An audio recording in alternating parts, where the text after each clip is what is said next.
오늘 8월 8일 주일 설교는 요한복음 8장 1절부터 11절까지 말씀, 조금 긴데 빠른 속도로 한 절씩 교독하겠습니다. 예수는 감람산으로 가시니라.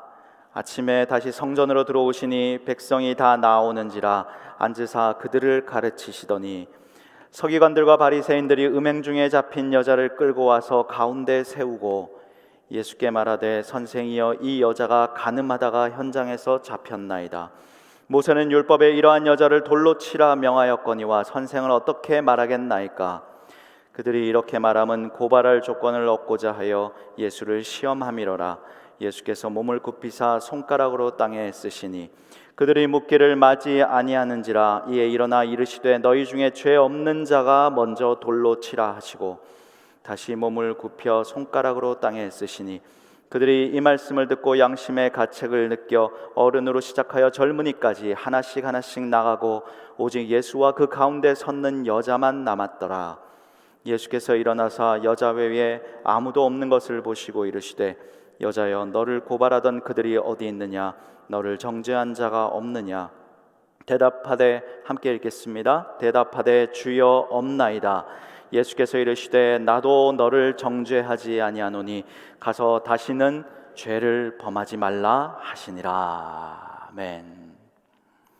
저는 바다를 참 좋아합니다. 추운 겨울 어느 흐린 날 커피를 들고 뉴욕 잔스비치 겨울바다를 보면서 막 감탄하던 제 모습이 생각이 납니다. 화창한 봄날에는 여행을 하다가 캘리포니아 라구나 비치 아시죠? 캘리포니아 가시는 분 있으면 저는 제일 먼저 말씀드리는 것이 라구나 비치 꼭 가보십시오, 이렇게 말씀드리는데, 그 옥빛 같은 바다를 보면서 그 앞에 서서 감탄하던 제 모습이 아직도 생생합니다. 제가 바다를 좋아하는 이유는 바로 이 때문입니다. 파도를 좋아하기 때문입니다.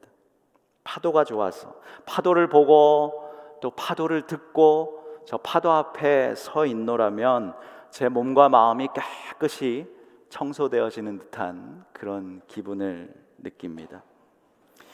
예전에 제가 예화를 한번 한 적이 있는데, 안드레스 아마도르라고 하는 작가가 있습니다. 화가인데요, 샌프란시스코에서 활동하는 작가인데, 독특한 것은 이 화가의 캔버스는 종이가 아니라, 도화지가 아니라 백사장, 모래사장이라는 것입니다. 그래서 붓 대신에 막대기나 저렇게 갈고리를 가지고 문양을 그립니다. 꽃도 그리고 아름다운 문양을 모래 위 백사장에 그립니다. 자신의 작품을 보기 위해서는 위로 올라가야 되겠죠. 카메라를 들고 헬리콥터를 타고 위에 가서 찍기도 하고 드론을 띄워서 자신의 작품을 확인하면서 그렇게 그림을 그립니다. 그런데 모래 위에 그리니까 파도가 한번 몰아치면, 파도가 밀려오면 저 작품은 한순간에 허물어져 버리는 것이죠. 그런데 작가는 그것을 의도한 것입니다. 인터뷰에서 작가가 하는 말이, 나의 작품은 인생을 말해주는 것이다. 우리 인생에서 참 많은 작품들을 만들어내도 파도가 밀려들면 단번에 사라질 수 있는 것처럼 내 작품이 그것을 보여준다. 우리의 인생은 영원하지 않다라고 하는 것을 의도하고 저렇게 그리는 것입니다. 그의 작품이 파도에 저렇게 쓸려 없어지는 것을 보고 많은 사람들이 아유, 아쉽다 아쉽다 하는데, 저는 저 작품을 딱 보면서 그런 생각이 들었습니다. 우리 인생에 내가 지금까지 살아오면서 인생 가운데 좋은 작품을 남기기도 했지만 때로는 정말 지워버리고 싶은 졸작도 있지 않는가. 내 실수와 내 죄악으로 얼룩진 그 오점이 가득한 그 흔적들은 저렇게 파도가 와서 싹 지워져 버렸으면 얼마나 좋을까, 그런 생각을 해봤습니다. 오늘 본문에 등장하는 이 여인이 그런 마음일 것입니다. 다 지우고 싶은 자신의 이 과오, 이 죄악을 안고 지금 큰 파도 앞에 서 있는 거예요. 본문의 내용을 한번 보도록 하겠습니다. 오늘 본문의 이 내용은 시간과 장소가 어떻게 나옵니까? 2절에 보시면 아침에라고 되어 있고 다시 성전으로 들어오시니 누가? 예수께서 아침에 다시 성전으로 들어오셨다라고 했습니다. 이 오늘 본문은 7장 마지막 절부터 쭉 이어지는 본문인데 7장 마지막 절에 백성들은 다 집으로 각기 들어가고 오늘 8장 1절에 보면 예수님은 감람산으로 가셨다라고 했습니다. 그러니까 전날에 백성들에게 또 말씀을 가르치시고 난 뒤에 예수님은 머리 둘 곳이 없는 주님 아닙니까? 감람산으로 늘 습관처럼 가셔서 기도하시고 그곳에서 눈을 붙이시고 쉬시고 난 뒤에 지금 아침에 다시 성전으로 들어오셨다는 것이죠. 그래서 아침에 성전에 들어오셔서 또 백성들에게 말씀을 가르치시는 것입니다. 3절 4절을 보시면 서기관들과 바리새인들이 그런데 들어온 것이지요. 음행 중에 잡힌 여자를 끌고 와서 가운데 탁 세우고 예수께 말하되 이 여자가 간음하다가 현장에서 잡혔나이다 라고 했습니다. 주님은 지금 아침에 밝은 빛같이 아침에 성전으로 들어오셔서 영혼들에게 말씀을 통해서 빛을 비춰주고 영혼들을 살리고 계시는데 서기관들과 바리새인들은 지금 그 성전에 영혼을 도리어 죽이려고 여인을 끌고 왔다는 것이지요. 이렇게 대조하고 있습니다. 서기관들과 바리새인들의 이 고소를 한번 보겠습니다. 서기관은 어떤 사람입니까? 율법을 필사하고 연구하는 그런 율법학자들이고 바리새인들은 철저히 율법을 지킨다고 이렇게 자부하는 사람들이었습니다. 지금 그들이 간음하고 있는 여인을 현장에서 우리가 잡았습니다. 막 의시되고 자랑하면서 많은 사람들이 있는 그 앞에 이 여인을 질질 끌고 와서 세워놓고 자랑하는 거예요. 그리고 예수님 앞에 재판해 주십시오. 돌로 칠 준비를 하고 돌을 하나씩 들고 서 있는 그런 광경입니다. 5절에서 6절을 보면 모세는 거론하면서 율법에 이렇게 말했습니다. 그런데 예수님 당신 선생님은 어떻게 말할 것입니까? 그들이 이렇게 말하면 고발할 조건을 얻고자 하여 예수를 시험하기 위해서라고 했습니다. 이들의 고소가 지금 문제가 있는 것이 간음한 남자는 그럼 어디 있습니까? 율법에 보면 레위기 20장 10절, 신명기 22장 22절 지금 이 율법을 가지고 간음한 남녀 둘 다 돌로 쳐 죽여라 그 율법을 지금 들고 나와서 얘기하는데 모순이 있지요. 남자는 어디 있습니까? 그리고 증인을 불러서 2명의 증인을 불러서 예수님 앞에 세워놓고 물을 수도 있는데 다짜고짜로 이 여인을 끌고 와서 지금 예수님에게 많은 사람들이 있는 그 상황에서 피해가지 못하도록 질문에 피해가지 못하도록 확 던지는 것이죠. 예수님 당신은 어떻게 하실래요? 모세는 쳐 죽이라고 했는데 어떻게 하실래요? 교활한 질문입니다. 예수님이 만약에 돌로 쳐 죽여 이 여인을 돌로 쳐 죽여라 라고 말씀하신다면 이들은 할 말이 있죠. 아 그래요? 죄인과 그렇게 세리들과 함께 먹고 마시면서 하셨던 그 말들은 다 위선이군요 라고 말할 것이고 이 여인을 돌로 치지 마라 살려라 라고 하시면 아 모세의 율법을 완성하는 분이 아니라 율법을 어기시는 분이시군요 그렇게 모함하려고 지금 함정을 쳐놓은 것이지요. 성전에서 여러분 생각해 보십시오. 성전에서 지금 바리새인과 서기관들이 이 일을 벌이고 있는 것입니다. 하나님의 말씀이 선포되는 성전에서 지금 피를 흘리겠다는 거죠. 진리의 말씀을 지금 가르치고 있는 이 자리에서 거짓 위선의 모습으로 자신의 목적을 달성하기 위해서 죄인 하나, 여인의 죄를 빌미로 해서 지금 하나님을 상대하겠다고 나온 종교 지도자들의 모습입니다. 자, 이런데 주님은 변명할 수 없는 지금 죄인이에요. 이 여인은 분명히 죄인입니다. 변명할 수 없는 죄를 안고 두려움으로 지금 예수님 앞에 서 있는 이 여인과, 그리고 분노하고 막 혈기를 내면서 해결하세요 몰아대는 이 종교 지도자들, 그 앞에서 이 주님은 오늘 어떻게 대처하고 있는 것입니까? 어떻게 그들에게 다가가셔서 주님은 대처하고 있는 것입니까? 저는 본문을 묵상하면서 주님의 대처하시는 이 모습이 큰 파도의 물결처럼 느껴졌습니다. 파도와 같은 주님의 대처 방법을 보시겠습니다. 첫 번째로, 파도처럼 밀려오고 물러가는 시간의 여백을 사용하시는 주님이십니다. 6절을 한번 보시면, 그들이 그렇게 예수를 시험하려고 할 때 예수님께서 몸을 굽히사 어떻게 하셨습니까? 손가락으로 땅에 쓰시니라고 했습니다. 예수께서 무엇을 쓰셨을까? 저기다 무엇을 쓰셨을까요? 그림을 그리셨을까요? 많은 학자들의 의견과 추측이 다 틀립니다. 돌을 들고 서 있는 그들의 죄목을 다 적었을 겁니다 라고 말씀하기도 하고, 그들의 이름을 다 적지 않았을까요? 예레미야 17장의 말씀을 적지 않았을까요?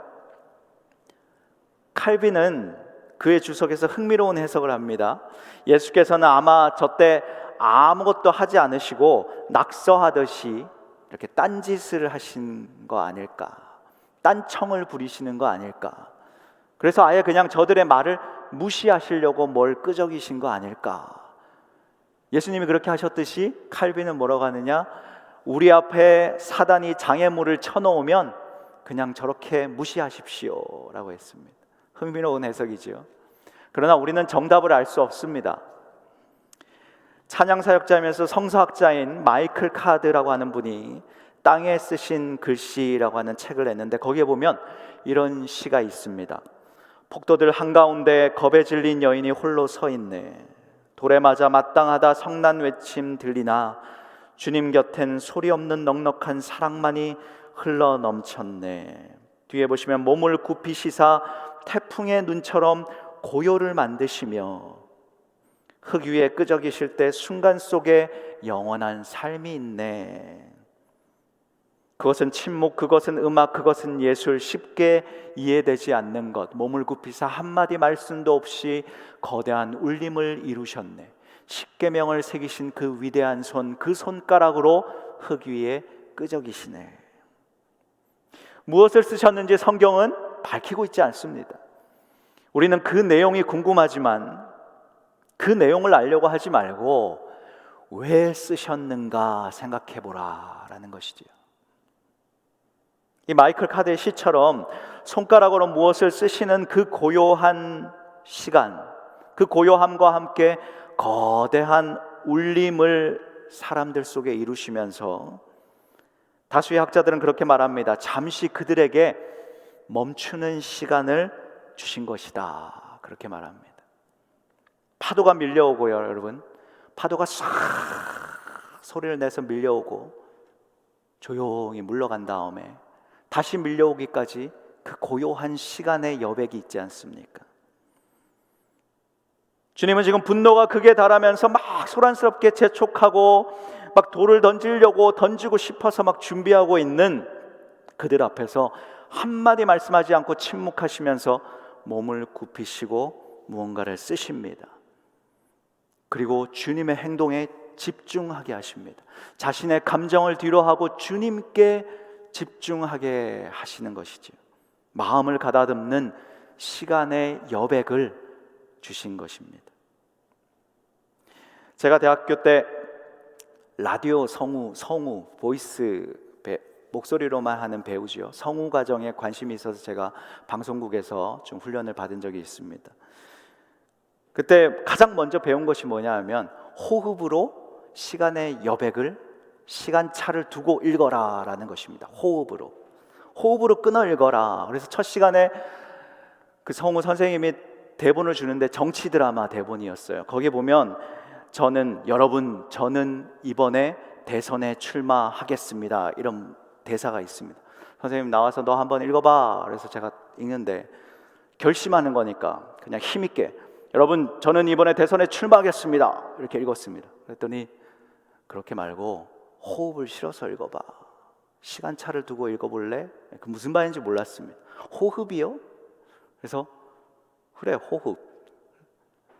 그래서 제가 숨을 한번 여러분 저는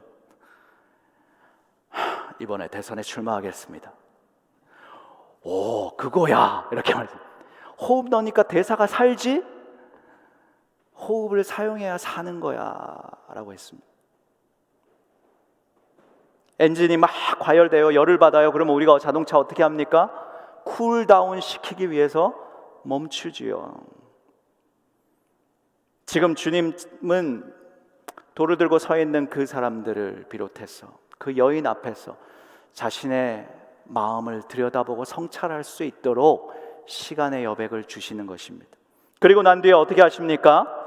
그리고 난 뒤에 엄청난 위력의 엄청난 말씀의 파도로 그들을 덮습니다. 7절을 보실까요? 이에 일어나 이르시되 너희 중에 죄 없는 자가 돌로 먼저 치라. 명령을 주시죠. 돌로 쳐. 율법입니다. 돌로 쳐. 그런데 죄 없는 자 돌로 쳐라. 먼저. 하나님의 지혜로만 나올 수 있다는 그런 말씀입니다. 율법에서 돌로 치라는 명령을 거역하지 않으면서 여인을 향해서 돌을 들고 있는 그들에게 그 돌을 자신에게 돌리도록 자신을 살펴보도록 하는 말씀이죠. 저 여인이 지금 간음했다고 너희가 돌을 들고 서 있는데 너희 목에 있는 죄패를 한번 봐라. 지금 너희 목에 죄패가 없는 사람이 먼저 나와서 돌로 쳐 명령하시는 것입니다. 지도자들의 위선과 교만을 우회적으로 돌려서 지적하는 것입니다. 그리고 난 뒤에 어떻게 하십니까? 8절 9절을 보시면 다시 몸을 굽혀 손가락으로 또 다시 그 말씀 던져내시고 또 뒤로 물러가시지요. 그리고 손가락으로 땅에 쓰시는데 그들이 이 말씀을 듣고 양심에 어떻게 해요? 가책을 느껴 하나씩 하나씩 물러갔다라는 얘기입니다. 크게 밀려와서 위력의 말씀을 주시고 다시 뒤로 물러나시면서 그들에게 다시 한번 자기 성찰을 해보게 하시고 그 말씀을 생각해 보니까 자기 자신을 돌아보니까 자기 죄가 너무 많거든요. 그 말씀을 듣고 양심의 가책을 느껴 이 말씀을 듣고 양심의 가책을 느껴 물러갔다. 하나씩 하나씩 몰려올 때는 다 같이 몰려왔어요. 일제히 몰려올 때는 집단으로 몰려왔어요. 한 여인의 죄 까발리고 드러나면서 쳐 죽여야 한다 웅성웅성 손을 잡고 들려왔다가 물러날 때는 한 명 한 명 조용히 사라집니다. 주님의 말씀이 양심을 건드리면서 양심의 가책을 느끼면서 집단화된 이 사람들이 개별화되는 순간입니다. 하나님의 말씀이 능력의 파도로 이들의 말씀 양심을 깨운 것이지요. 여인에게 다가가시는 주님의 모습을 한번 보겠습니다. 두 번째는 파도처럼 밀려와서 여인에게 덮으시고 지우신 주님이십니다. 9절을 보시면 오직 예수와 그 가운데 섰는 여자만 남았다 그랬고 예수께서 일어나서 아무도 없는 것을 보시고 너를 고발하던 자가 어디 있느냐 물으시니까 주여 없나이다 대답하고 여인은 예수께서 이르시되 나도 너를 정죄하지 아니하노니 이렇게 말씀하셨다는 것이죠. 돌을 든 자들을 말씀을 통해 물러가게 하시고 오직 예수와 가운데 서 있는 여자만 남았다라고 했습니다. 이 여인의 마음이 어땠을까요, 여러분? 자신을 비난하는 사람들은 사라졌지만 지금 예수 앞에 서 있는데 혹시 예수님이 나를 혼내시면 나를 심판하시면 어떡하지? 두려움으로 지금 죄인으로 하나님 앞에 서 있는 여인 아닙니까? 거룩한 두려움으로 서 있었을 것입니다. 그러나 죄가 드러나서 지금 수치를 당하고 두려움 가운데 지금 끌려와서 서 있게 된 그 자리가 예수라고 하는 큰 파도 앞에 지금 오직 하나님과 내가 1대1로 서 있는 자리였던 것이지요. 이것이 은혜라는 사실입니다. 주님의 큰 은혜의 파도가 죄인인 그녀에게 밀려와서 덮어주십니다. 온갖 수치와 모욕을 당한 그녀의 마음을 긍휼로 덮어주십니다. 우선 그녀를 안심시킵니다. 너를 고소하던 자들 봐봐, 이제 다 갔지 확인시키고 난 뒤에 아담과 하와의 그 수치를 가려주시면서 가죽옷을 지어 입히신, 가죽옷으로 덮어주신 그 하나님의 모습으로 지금 하나님의 덮어주시는 그 사랑을 보이고 있어요. 주님의 큰 은혜의 파도 소리를 들어보십시오. 여인에게 뭐라고 합니까? 나도 너를 정죄하지 않는다. 이 말씀을 듣고 여인이 어땠을까요? 다른 사람들은 몰라도 주님은 나를 정죄하실 수 있는 분이시다. 주님은 죄가 없으신 분이라고 들었다. 돌을 던질 자격이 충분히 있는 분이신데 그런 주님이 나도 너를 정죄하지 않는다 라고 말씀하시는 그 은혜. 요한복음 12장 47절을 보시면 내가 그를 심판하지 아니하노라. 내가 온 것은 세상을 심판하려 함이 아니요 세상을 구원하려 함이로다. 주님은 지금 죄인으로 고개 숙인 이 여인에게 나도 심판하는 자리에 있지 않겠다라는 것이지. 나도 죄인인 너처럼 죄인의 자리에 동일하게 서서 나도 너를 정죄하지 않겠다. 나도 죄인의 자리에 서서 너를 바라보겠다. 그런 말씀입니다. 그런데 그녀의 그런 죄와 허물과 수치를 주님이 그렇게 덮어주시는 것으로 끝나는 것이 아니라 지워주신다는 사실이죠. 존 브록만이 쓴 지난 2000년 동안의 위대한 발명이라고 하는 책이 있습니다. 저 책의 표지에 보면 저 앞에 그려져 있는 게 지우개입니다. 지우개. 인쇄술이나 전기나 비행기, 컴퓨터 등을 포함해서 인류가 121가지의 위대한 발명품을 개발해냈는데 그 중에 지우개가 들어간다라고 했습니다. 지우개가 없었으면 예술가의 데생이나 스케치, 또 음악가들의 어떤 작품들은 지금처럼 완성된 작품들이 나오지 않았을 것이다.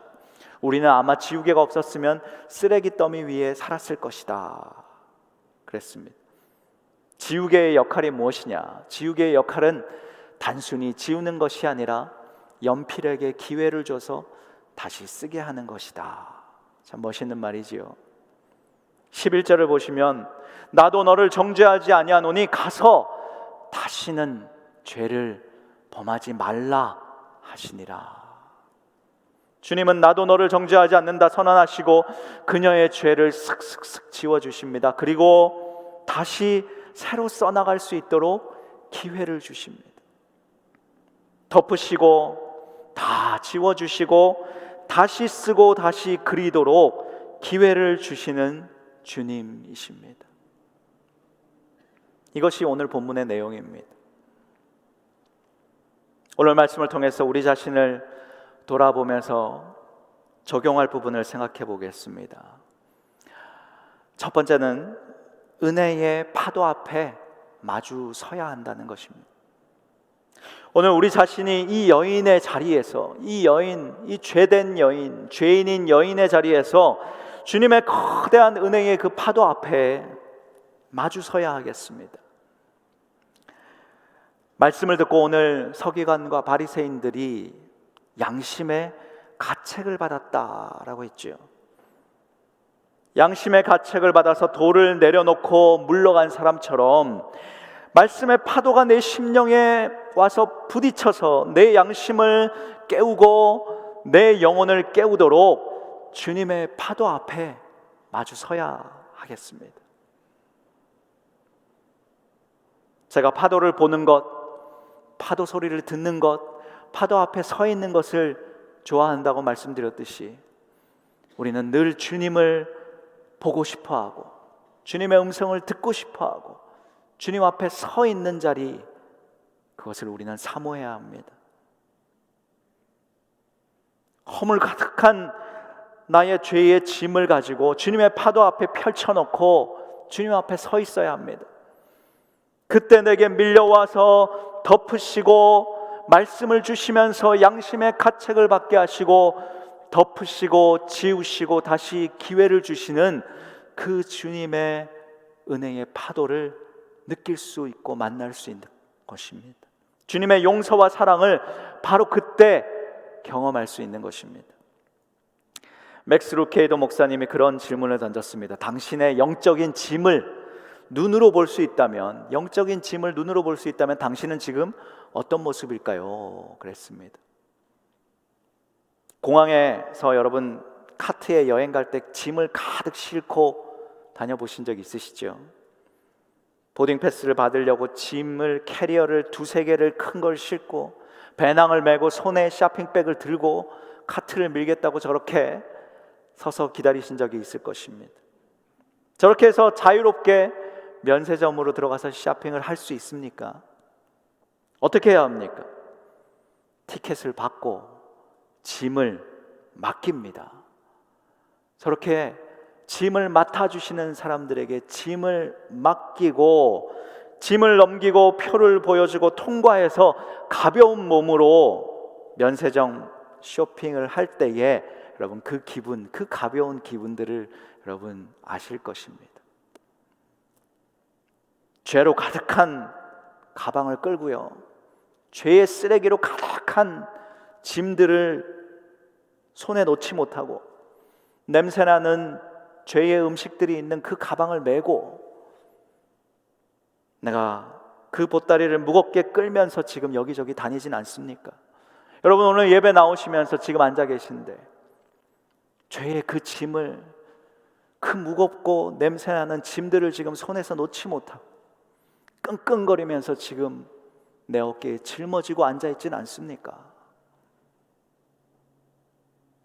맡기고 전가할 수 있는, 책임을 떠맡길 수 있는, 전가할 수 있는 그러한 자격을 우리에게 주셨습니다. 그러한 보딩 패스를 우리에게 주셨어요. 그런데 그 티켓을 받고도 사용하지 않고 내가 그 짐을 끝까지 끌고 다니고 그 무거운 짐에 눌려서 괴로워하고, 은혜의 파도 앞에 짐을 가지고 나오십시오. 말씀의 은혜의 파도 앞에 짐을 내려놓으십시오. 마주 서서 밀려오는, 내게 밀려오는 그 은혜의 파도를 맞으시는 여러분들 되시길 축복합니다. 모든 짐을 말씀의 그 파도 앞에 내려놓고 그 은혜의 파도를 내가 맡길 원합니다. 내게 밀려와서 나를 덮으소서, 없애소서, 지우소서 간절히 사모하고 기도하는 여러분들 되시길 축복합니다. 두 번째는 내 손에 든 돌을 내려놓기입니다. C.S. 루이스는 순전한 기독교라고 하는 책에서 가장 큰 죄가 무엇인지 압니까? 그 큰 죄라고 하는 것, 가장 큰 죄는 무엇인지 분명하게 쓰고 있는데 간음도 아닙니다. 분노도 아닙니다. 탐욕과 술 취함도 아닙니다.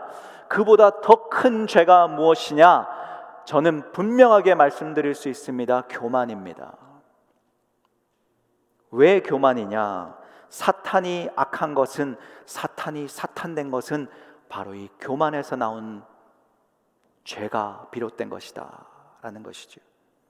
교만은 온갖 악으로, 다른 악으로 이어집니다 라고 했습니다. 그러면서 C.S. 루이스가 뭐라고 하느냐, 자신이 교만한지 한번 테스트 해보고 싶습니까? 이런 질문을 던져보십시오.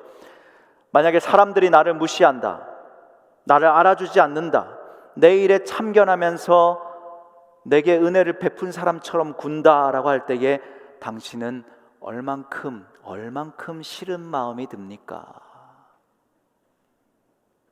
나를 무시하고 알아주지 않고 내 일에 막 참견할 때 그 사람을 얼만큼 싫어하는 마음이 여러분들 속에 듭니까? 그것이 여러분들이 교만한지 안 교만한지 테스트하는 질문이라는 것이죠. 교만이라고 하는 것은 다른 이들과의 경쟁 관계에서 비롯되는 것이기 때문에 경쟁 관계에서 비롯되는 악이라서 내가 저 사람보다 더 우월해, 내가 저 사람보다 더 인정받아야 돼, 내가 저 사람보다 더 가져야 돼, 가지고 있어 라고 하는 그 마음, 바로 그것이 교만한 마음이라는 것입니다. 가늠한 여인의 죄를 묻는다고 지금 돌을 든 종교 지도자들 속에 간음죄보다 더 큰 교만의 죄가 있다고 하는 것을 주님은 아시고 그들의 그 교만한 죄를 지금 지적하고 들여다보도록 하시는 것입니다. 정작 드러나지 않는 간음죄는 겉으로 화려하게 드러나지만 정작 은밀히 숨어서 드러나지 않는 교만한, 음흉이 숨어있는 교만의 죄, 그 죄를 보느냐라는 것이죠. 요즘 인터넷 기사 많이 보시고 유튜브 많이 보시지요? 여러분 그 영상만 보고 그 기사 내용만 보십니까? 수많은 댓글들도 읽으시지요? 여러분 그 댓글을 읽으면 어떤 기분이 드십니까? 한 연예인이 죄를 저질렀습니다. 실검 1위에 뜹니다. 그러면 우리가 막 찾아보죠. 성적으로 죄를 지었습니다. 댓글들이 막 보면 수많은 욕설과 음란과 비난이 쏟아집니다. 그러면 여러분들은 그 댓글들을 읽으면서 그래, 에휴, 내 이럴 줄 알았어, 통쾌하고 저 연예인 평소에 마음에 안 들었는데 잘 됐네. 여러분들은 돌을 준비하고 돌을 주머니에 넣고 던질 준비하고 계시지 않습니까? 지금 이 시대가 대놓고 돌 던지는 사람은 없습니다. 여러분, 자신의 이름이 드러나지 않고 자신의 얼굴이 드러나지 않는다고 손가락으로 쳐서 돌을 던집니다. 막 이러면서 돌을 던지는 거예요. 한번 그 댓글들 보십시오. 그 댓글들 보면서 여러분들이 만약에 공감하고 있다, 통쾌해하고 있다, 여러분들의 영혼 다 망가지는 것입니다. 여러분 조심하십시오.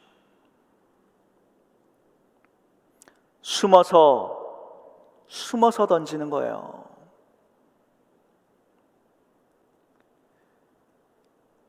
이 시대는 돌을 대놓고 던지지 않습니다. 보이는 데서 말하지 않습니다.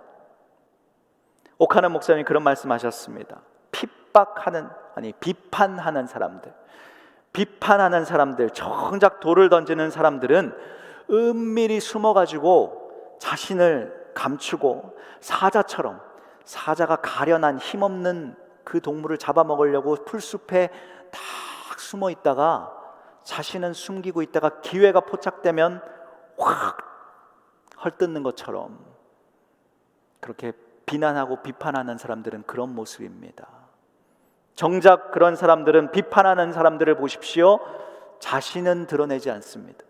비판하는 사람들 보십시오, 자신은 아니라고 합니다. 다른 사람이 이렇게 했다고 합니다. 여러분들은 어떠십니까?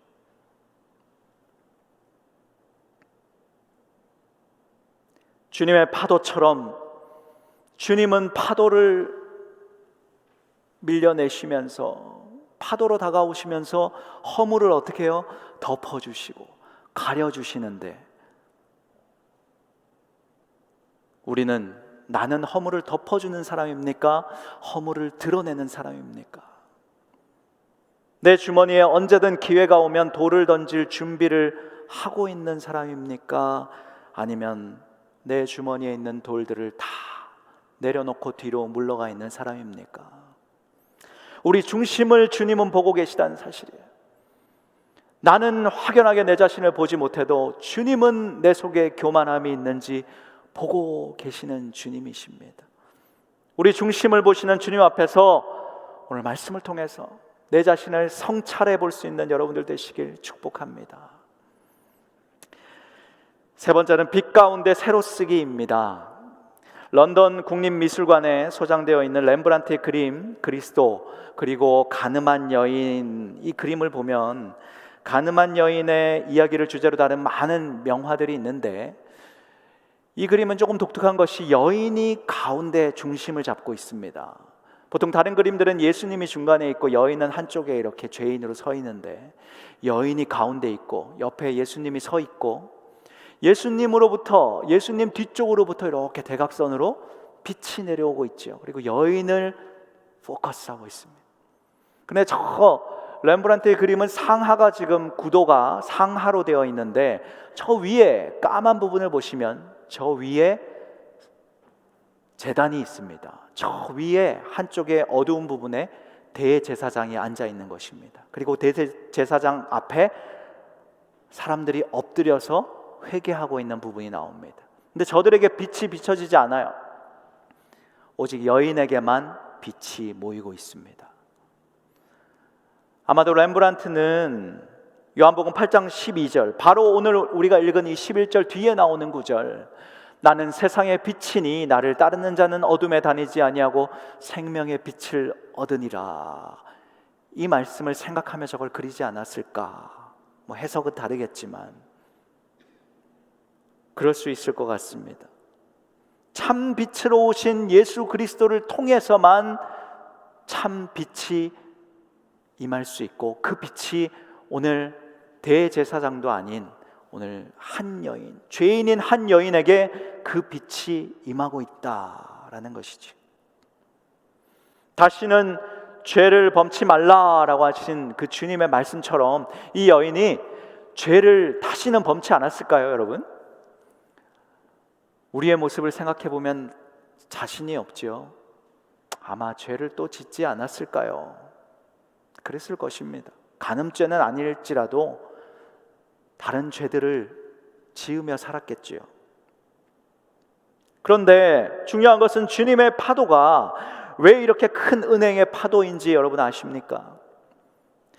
나도 널 정죄하지 않아, 다시는 죄를 범하지 말라라고 하시고, 그 여인의 그 연약함을 아시는 주님이 그 다음에 어떻게 하셨죠?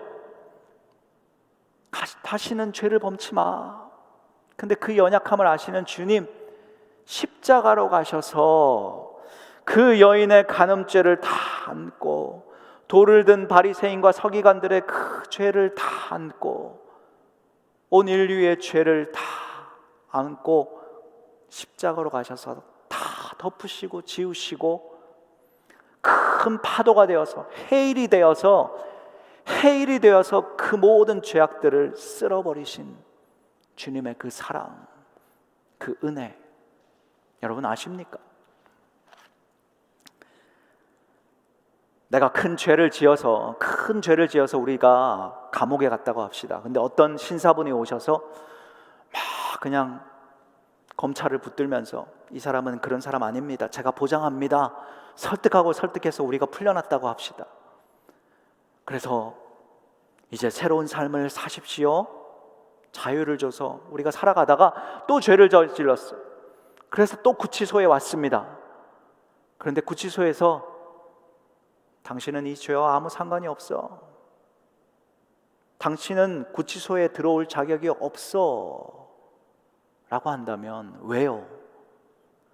그 신사분이 앞으로 이 사람 지을 죄, 수없이 지을 죄까지 제가 보석금으로 다 미리 드리겠습니다, 어마어마한 보석금을 지불하고 다 갚아주셨다라고 하는 그 사실, 여러분, 이런 사실을 내가 만약에 실제로 경험한다면 다시 또 어둠으로 나아가서 또 같은 죄를 지으면서 아싸 이러고 짓겠습니까, 여러분?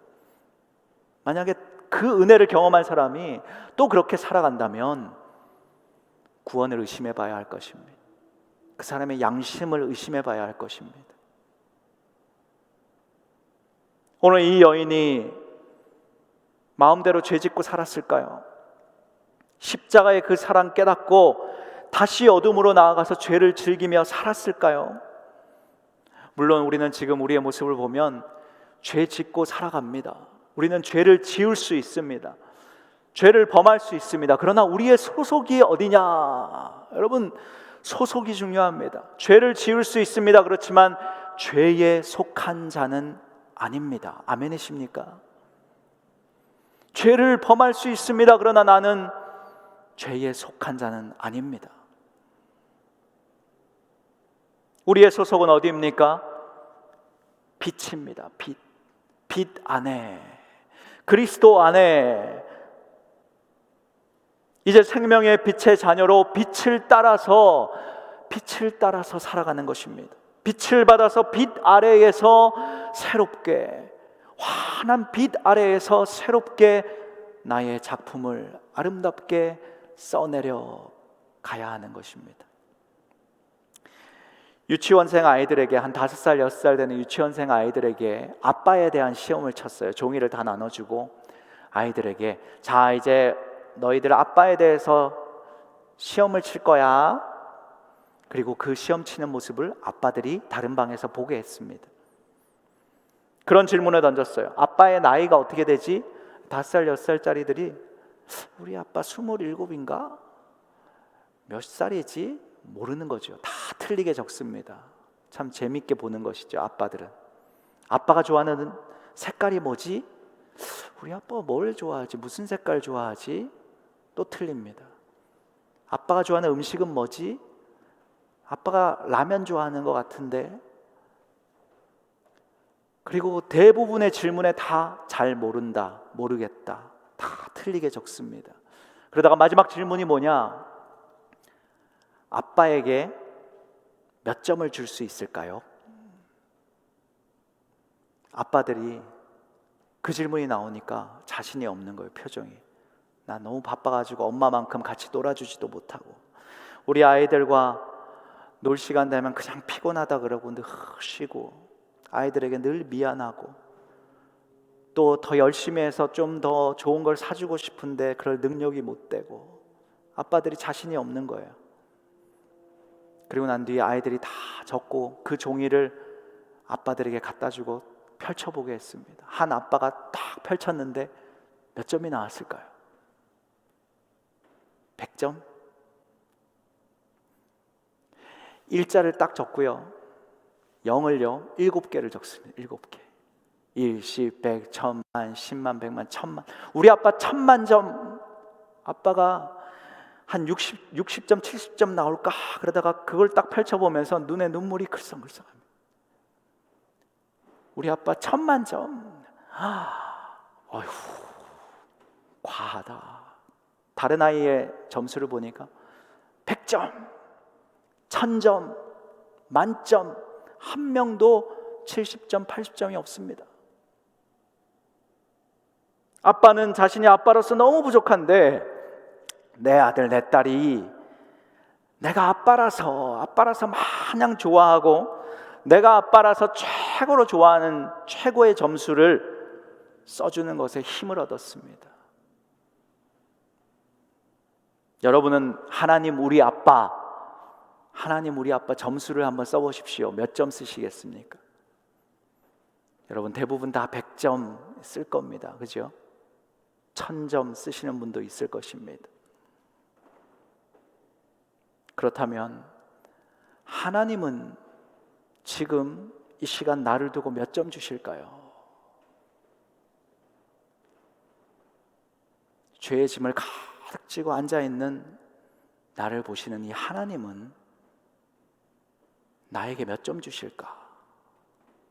몇 점 주실까요? 여러분에게. 제가 아는 하나님은 일자 쓰고 00000000 셀 수 없이 많은 0을 붙이실 거라고 믿습니다. 하나님이 세상을 어떻게 해요? 이처럼 사랑하사. 이처럼이 뭐예요? 000000이에요. 독생자 예수 내어줄 만큼 나를 사랑하시는 하나님의 그 사랑, 그 은혜, 내가 지금 그런 존재라는 것을 여러분 아시면, 그 존재라는 사실을 깨달으면 오늘 이 은혜의 큰 파도를 맞으면서 감격할 수 있습니다.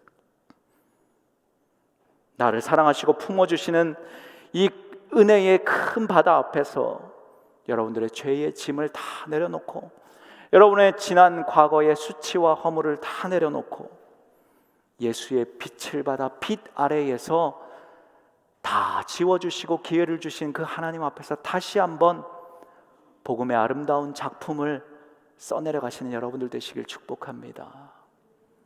요한복음 오늘 8장 1절부터 읽었잖아요. 로마서 8장 1절에 뭐라고 쓰여 있는지 아십니까? 그러므로 이제 예수 그리스도 안에 있는 자에게는 결코 정죄함이 없나니. 아멘. 기도하시겠습니다. 하나님, 은혜를 감사합니다. 어둠 속에 헤매이던 내 영혼, 갈 길 몰라 방황할 때 주의 십자가 영광의 그 빛이 나를 향해 비추어 주셨네. 주홍빛보다 붉은 내 죄 그리스도의 피로 씻기어 완전한 사랑 주님의 은혜로 새 생명 주께 얻었네. 하나님의 은혜가 아니면 내가 서지 못함을 고백합니다. 하나님의 은혜가 아니면, 그 십자가의 놀라운 사랑이 아니면 내가 감히 서 있지 못함을 고백합니다. 오늘 이 예배의 자리에서 말씀을 통하여 다시 한번 내 양심을 건드시고 깨우시는 그 주님을 만나게 하시고, 주님의 큰 은혜의 파도 앞에 마주서서 주님의 은혜를 경험하는 내가 되게 하여 주시옵소서. 예수 그리스도의 이름으로 감사하며 기도하옵나이다. 아멘.